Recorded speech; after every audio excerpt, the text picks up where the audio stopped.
defending your dissertation proposal, tips for success.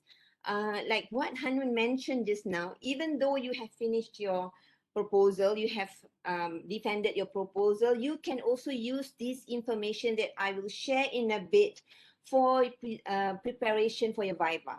Yeah. All right. So dissertation is now or never.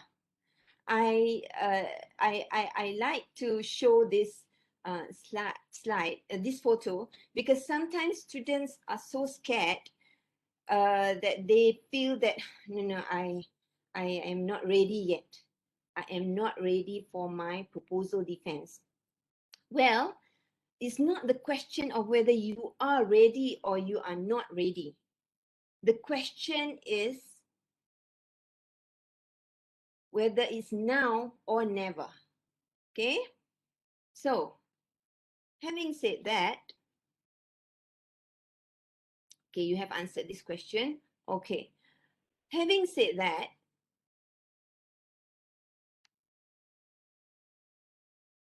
if let's say that you are going to present your proposal defense in this year, 2021, I am showing this roadmap so that you can visualize how your postgraduate journey is. Okay, for those who are doing masters, you might say, oh, this does not apply to me. Never mind. You can put your own points of reference there. Yeah, but sometimes we need to visualize how your postgraduate journey is going to look like. So if you are presenting your proposal this year, in another year, 2022, you will have your data collection, or you will be busy analyzing your data, right?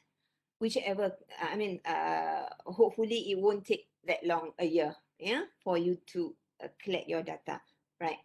In another year, after 2022, is your submission of thesis, meaning that you are done with your data analysis.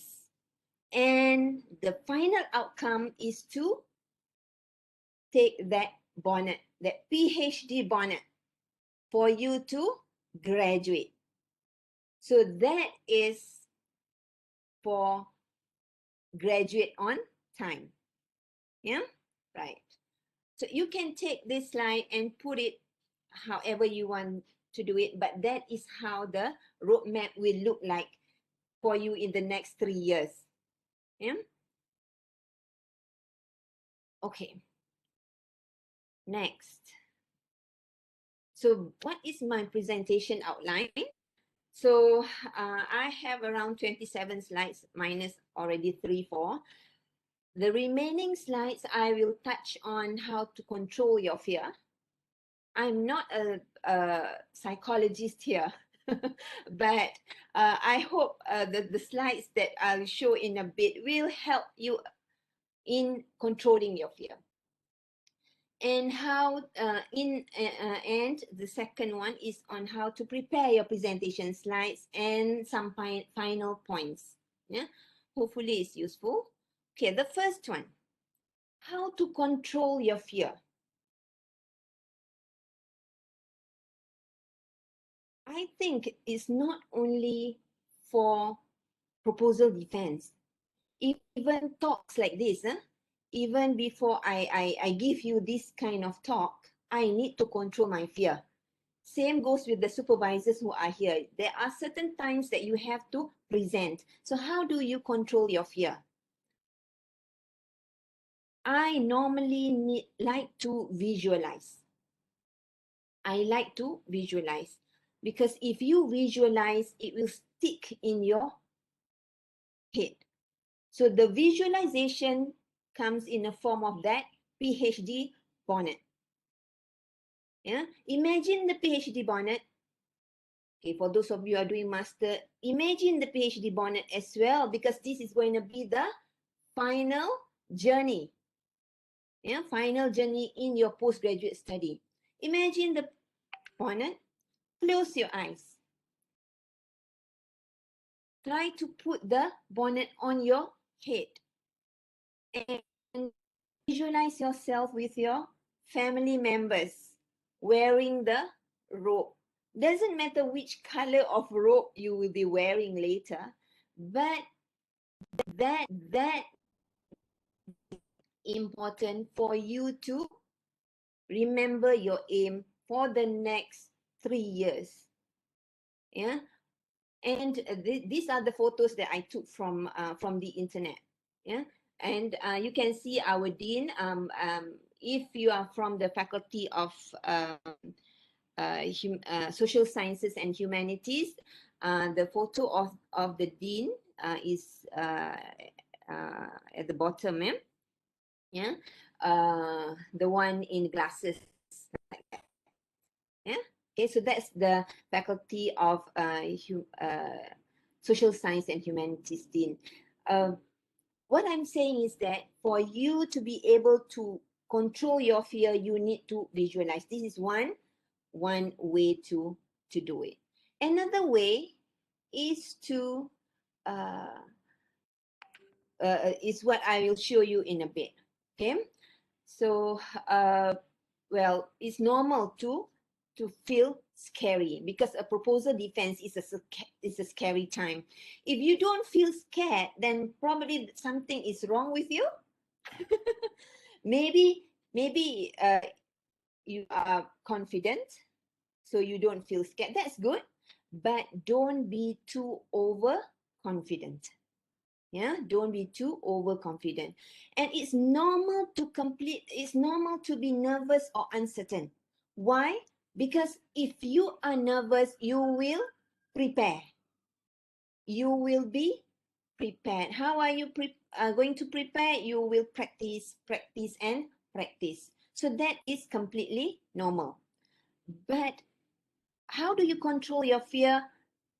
The next thing is to know about the procedures. Yeah, the first procedure prior to the proposal defense, examiners will be given your proposal in advance to write their report. So this is the procedure. Yeah, once you are done with the supervisors, you've written chapters 1 to 3. Examiners will be given your proposal and probably 2 to 3 weeks to write their report. Okay.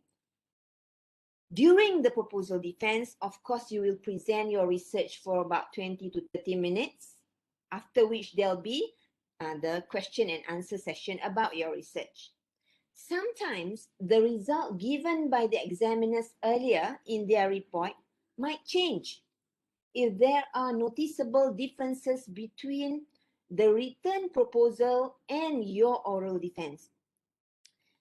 Case in point, sometimes what you have written in the proposal is not clear. Yeah, it's not clear, and the examiners did not quite understand what you're saying, what you have written. So then probably the examiner will give comments there. However, during the oral presentation, you might have made that point clearer through your infographics or through your explanation. That is what I mean, the noticeable differences between the written proposal and the oral defense. Yeah. And of course, after the proposal defense, you will get the chairman's report. Yeah, we call it the chairman's report, plus the examiner's report. There are 2 examiners, so you will get examiner 1's report as well as examiner's 2 report for references when you are preparing for the corrections, if there is any. Yeah, right. Let me make it clear to you. So this is another way on how you want to control your fear.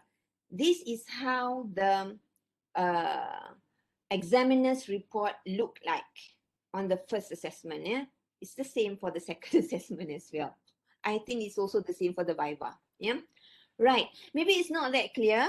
That's why I have put the box, the red, the details in the red box so that I can show you in the next slide. But of course, this first page of the examiner's report will bear your name, your metric number, your year of studies, the title of your research, as well as the name of the examiner. So the one in the red box, I have increased the size. So this is how it looks like. Yeah. Okay, here it says, I recommend that the student P1. So you need to memorize what P1 means, what P2, P3, P4, and P5 means. Because during the proposal defense, the examiners might mention these words and you like, what does that mean? What does that mean? You don't understand what it means. If you can remember, that would be good. P1 means your research proposal is accepted as is. No corrections. Excellent, right? Okay. P2. P2 means corrections to be verified by supervisor, SB is supervisor, in less than 1 month. Meaning that you will need to do some corrections, usually not that much, and your corrections will be verified by just your supervisor. And within 1 month. Yeah. Okay, some students, sorry, what does P3 mean? It means corrections to be verified by examiners within 1 to 3 months. So usually one of the your correction, yeah. And it will be given between this period. Sometimes we take the maximum 3 months, right? P4, corrections to be verified by examiners within 3 to 6 months, and candidate will have to represent. You will have to present again. Yeah? And P5 means the proposal is rejected. You need to redo, and the process will occur. Yeah, submit the proposal, wait for the report, so on. Yeah, right. So that is how the examiner's report look like. You need to know so that you aim for the best. Yeah, right. That's the first page of the examiner's report. This is the second page of the examiner's report, the one on the left here. Details of amendments or reasons for the rejection.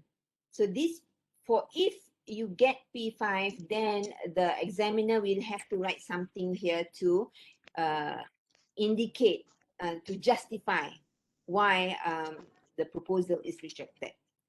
On the right here are the themes or the points that the examiners will have to write on, report on. Your title of research. There to be some kind of modifications, then the examiner will need to state down. Your research problem.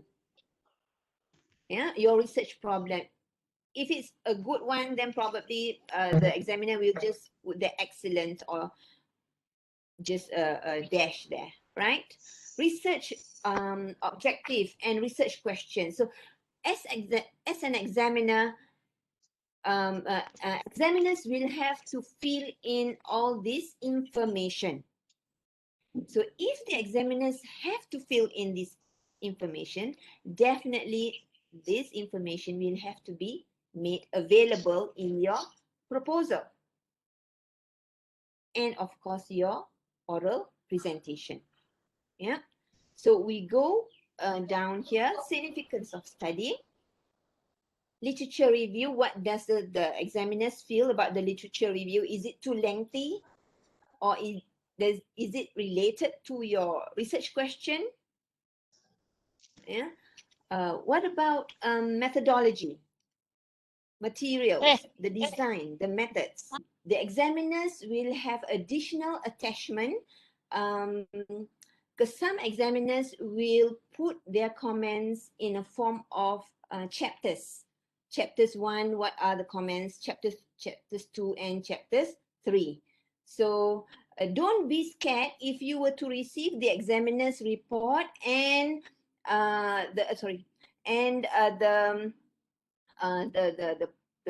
the words that you get on this page is just, please refer to attachment, please refer to attachment. But that is what it means. They have more detailed comments in the attachment given, because sometimes the space here is a bit limited, right? Okay, so that's basically how the examiner's report looks like. Yeah. So you will have to visualize that, right? Okay, now I'm coming to my my next point is on preparing your presentation slide. Okay. Right, I need to have a disclaimer before I move on. Whatever that I am going to present next is not necessarily the compulsory slides that you must have.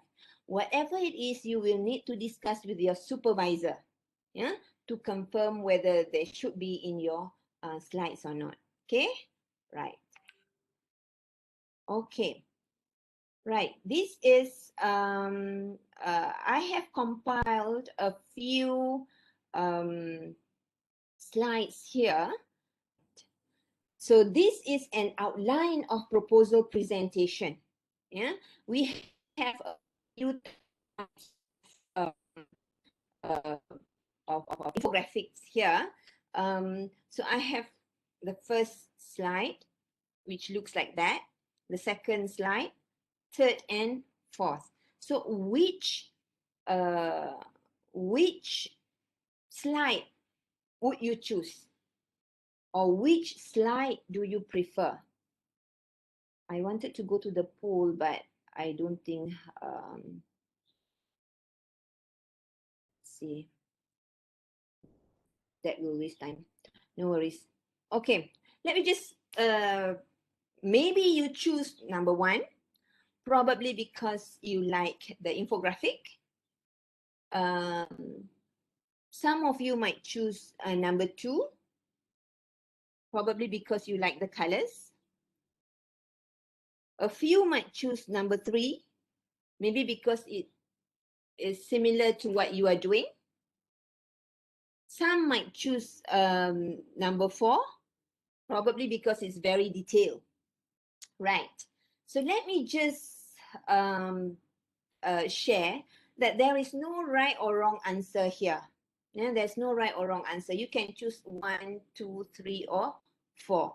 It's all dependent on your contents and how you want to present. So if you were to ask me, Dr. Malia, which one is the correct one, I don't have the answer. It all depends on your contents. Yeah. Right. But try to make it look palatable, interesting, yeah? Because that is the first thing that the examiners will see on your slide. Okay. Okay, this is what I asked already. Okay, then how do you introduce your topic? There are 2 slides here. I'm sharing with you 2 slides here. The first one is in a point form. Yeah, some of you will go point form, right? The second one is also in point form, but a bit more detailed. Okay, right. Here, for the first slide, yeah, you know that when you want to introduce your topic, the introduction will have to be related to your topic. The first slide refers to mobile pedagogy. Yeah, so of course you say, Dr. Malia, that introduction is good enough because it talks about mobile pedagogy. Same goes with the second slide. It talks about communication skills. No problem. However, when you want to introduce your topic, make sure there are references to these statements that you are making. Because if you put the references, the examiners know that you have done the general literature search. This is not your own words. So it's good to have, like the second slide, the references here. Okay? Right. So you can have however way you like, but just make sure you put the references. Yeah. Okay. Next is the problem statement. Okay. The first slide shows just the pie chart. That is the problem statement. The second one are the problem statements. Yeah. So what is wrong with the first slide? It is not advisable to have your problem statement in a form of a diagram. Yeah. Advisable to have the name is problem statement, so you must put that in a form of statements for the examiners to see. Even though you say that, oh, okay, I'll have diagram number 1 because I will explain orally. Correct. No problem. But it is advisable to put in a form of a statement. Yeah. Okay. So that's for the problem statement. Okay. Some people have this conceptual framework and theoretical framework. Okay. It is advisable to have these diagrams. Why? Because you know that a framework, the function of a framework is to show the relationship between the concept and the conceptual framework, the relationship between the concepts, the key concepts in your study.